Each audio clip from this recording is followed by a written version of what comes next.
Right, I'm here today with Dave from Tribal Trust in the house, and we're just going to talk a little bit about the council refusing a licence. There you go, Dave. Well, basically their refusal is for one thing is noise, which we don't do. Antisocial behaviour, we don't do. I think that's more over there. I'm not going to mention no names. Also food hygiene. Well, information on that one is we have 5-star rating for the van.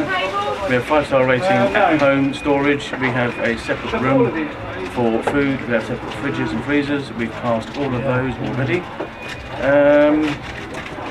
And also they've said they don't think there's a homeless problem in Yarmouth. Now I know that obviously they don't want to make a big thing of it, and no town does. But if the problem exists, the problem exists. You know, and we're just trying to deal with it the best way we can. There was a big write-up in a paper earlier this week, and they're basically accused her of all what you've just said. Now I've been here for the last few weeks, and I've witnessed what goes on, and I've got to say, the police have been pretty good to you. They have been very good. I cannot. And people know what I think of the police, but I must say, they have been good. They've been good about it. They've left the homeless totally alone. They've kept the riff-raff away. Yeah. And very, very helpful, I've got to say. Yeah. We're not trying to blow anyone's trumpet, but they've been really helpful. They've been informative. They've been friendly. And they've been doing their job. So full respect to that team, full respect. We can't ask for more than that. As far as the council goes, again, I put this out as an invite to you to come and see what we do. Don't just assume, you know, or hearsay. Just come and spend a couple of hours with us. You know, we are trying to do a good thing. It has helped many people, whether you like to believe it or not. But again, we can prove that. There's actually some standing just to my left that are homeless, and they are homeless. You know, you can't beat about the bush. They're homeless. That's what they are, and they've been coming here basically ever since we started, and it's been growing every week. And it's not just homeless people that come. People who are suffering from universal credit nightmares, all kinds of things, and we can get like 15 or 20 sometimes, even more sometimes. So to say that we don't have an impact or that we're needed, I'm sorry, is a bit sort of naive, I have to say. Yeah, I agree with that. They said in the paper about there's plenty of help in the area for the homeless.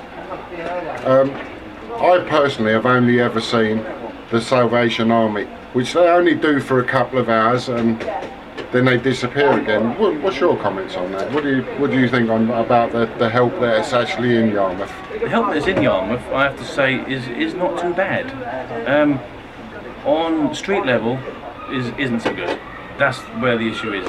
You know, if they can get to talk to the right people and get into the right programs and link this and link that, then there's possibilities of getting your own flat. But then they have to, like, you get some people who are alcoholics.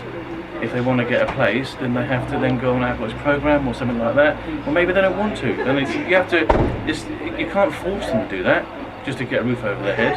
So, but there is a really, really, really good setup in this town. It's just that I find a lot of them don't talk to each other. I think that's a big issue. Yeah. They don't speak. You know, there's the living room for a start and dial. They work their nuts off, I've got to say, and they do talk to each other. But there's many organisations that don't. They seem almost jealous if you're doing something, which is really, I don't understand that. We've actually experienced it. So I can say that from first hand. We've experienced almost jealousy that we're trying to help homeless people because they say that's what they're doing. Well, then why don't we all work together a bit and talk and share information and communicate? You know, it does make sense, doesn't it? Yeah. Well, I must say, I'm going to do a little bit of filming later on because the council seem to have blamed you for all the bad stuff that's going on just around the corner here with antisocial behaviour, they like to call it now. What did you think of when they basically put all that down to yourselves? Well, we were completely shocked by that. every night that we've had at the soup kitchen since we started has been peaceful. We don't play no music. We've had laughs. We tell, people tell stories. They tell about their lives. The only antisocial behaviour is what's come in to what we're doing, if you like. But they don't direct it at us. It's not personal to the soup kitchen. It's just, unfortunately, the antisocial behaviour is aimed at anybody. And if you've only got to check the news and newspaper reports and various things like that. And as I say, I'm not going to mention the restaurant that's like sort of part of the key of it. But they pick on anyone. I will, Dave. It's McDonald's. And I'm going to be doing a little bit of filming near there a bit later on, just to show you what is really causing the problems in the area. So, if I can just call in Andrew. Andrew, have you got a second? Do you mind? This camera is on. Come, sorry, Andrew. Yeah, he's just finishing his coffee. If you can understand, this is Andrew. Yeah, so you see, so this is Andrew. He is a homeless gentleman. He's been homeless how long? It's got to be really coming up 5 months. 5 months. 5 months of being on the streets. 5 months in Yarmouth. Yeah. 5 months, and no homeless problem. 5 months in Yarmouth. And how long have you been dealing with Tribal Trust? Since it began.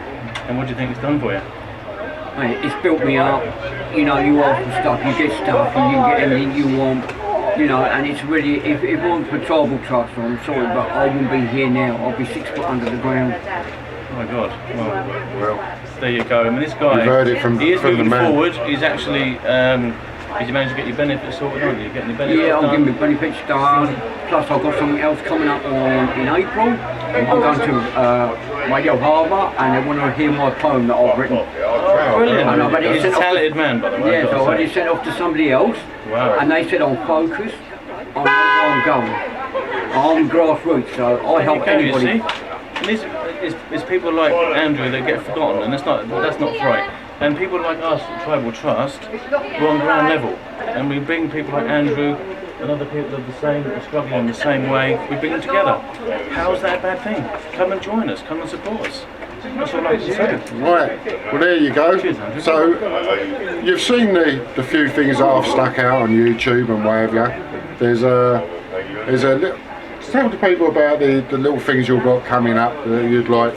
Oh yeah, well on the 8th of April we have an event to raise funds. It's going to be held at the Centurion Pub in Caister. We've got 2 bands who are supplying their time for nothing. We have a DJ coming down from London, DJ Glenn Deckstein's coming down. We have another singer that's giving his time. We also have a full fire show, fully insured by the way. A full fire show. We have, oh my God, we have hair braiders, we have henna tattooists. So much going on, so much going on. And as I say, that is at the Centurion Pub in Caister. So if you'd love to join us and have tickets, they're only £7 and you get food, £7 food, then just contact us on our page. Also we have other events planned which are just going through at the moment, which is it's all just to raise funds so we can keep this going. And we also like to expand if possible, but that's our plans, is just to keep raising funds and raising awareness really. And Andrew, I think, is a classic example. And when we first met Andrew, he wouldn't come anywhere near us. We had to encourage him to have a jacket, we had to encourage him to have a pair of socks, and now he's gone through all of that. We've had good chats, we've told stories together, we've shared experiences together. Now his confidence has really grown, and now he's getting his life together. He's getting a flat soon as well. So that's the be all and end all of what you're actually doing. It is at the end of the day to get people back in homes, slowly but surely. Yeah, and if they choose not to have a home, people got to remember that's their choice. And yes, you could say, well, that's their fault living on the streets. Yeah, okay, that's their fault. But if that's what they choose, they don't have access then to funds, they don't have access to food, to clothing, to bedding. That's where we come in. That's where we come in on a ground level, face to face. Any of them can come to us. We have in the van now, we have bedding, we have clothing, we have footwear. So we're completely covered. We're completely covered. So anyone's welcome. And say, if you are housed, but you're caught up in the middle of this disastrous universal credit, you're more than welcome to come down. So. Right, sorry about that. If you heard a load of banging and that, there's somebody who's just had a half a lager and he's throwing signs about. There's a pub just along the way there. So before the council start saying, oh, do you hear all that noise? It's all coming from the pub, which is just along here. So I just wanted to let them know about that. Thanks, man. There we go. Look. Yeah, see, all of them. Leave me alone! I've done nothing to him. He's trying to take me because I'm homeless. You're homeless? Yeah. So you stay with us. Well, mate, he's in the yellow. Come on. Put up with this, mate. Mate, people pick on you all the time. Hey mate, come here. Where you just see, he's come picking on an homeless man. That's the prat who's had half a lager. Right. They say there's no problem in Great Yarmouth, right? Yeah. We see it for ourselves, didn't we? Right. I'm going to turn this in. That was Dave. This is the rest of the people. If you can stick your hand in your pocket, send them a few quid. You know what I mean? They deserve it. They really deserve it. Can you pan round and show a little... Yeah, here we go. So they can just grab a cup of tea and... cup of teas, coffees, there's biscuits, there's bread rolls, cakes, everything's here, and obviously all the soup. We have soup on board, and we have normally 2 or 3 choices. A menu, which you can show in a minute if you like. You can show the menu. Yeah. Actually on that window of the food we have available for tonight. So right, let's go and have a look, eh? Where's the gentleman? I just want to make sure he's okay. That's what we got on tonight. Gary, who are you calling? Gary! No, the boys just picked up the phone. What? No. Gary, Gary, you were whistling and it looked like he was whistling the guy. Money. Dear, oh dear. Gary. Right. Yes, anyway, so you can hear the usual problems that seem to happen. But this all gets blamed to you. Well, yeah, exactly. There's nothing to do with us. It's not even the pub's fault. Obviously that guy has a problem with homeless people. Charming. Yeah. And unfortunately they experience that all the time. It's so sad. Go on, brother. How you doing? There's another homeless guy. Another homeless guy. Hello, how are you all doing? Do you want to introduce yourself? Wesley, yeah? Wesley Smith. Nice to meet you all. And how long have you been homeless for? Has he got it? 6 years. 6 years Too long. yeah, but and how long have you been helping me for? The Tribal Trust? That month, ain't it? And it's helped you, isn't it? Yeah. All free food, lovely. That's 2. Coffee, come down soup, chili con carne and that. Yeah, and you had a 10 and all sorts of 10. All man 10. Clothing. So, you know, we are doing our bit. So, come on people. Anyone from the council, pop down, join us for a couple of hours so you can see what we do. Right. Do you mind? Thank you. Right. Thanks very much. Thank you very much. Put your hands in your pockets, people. All right.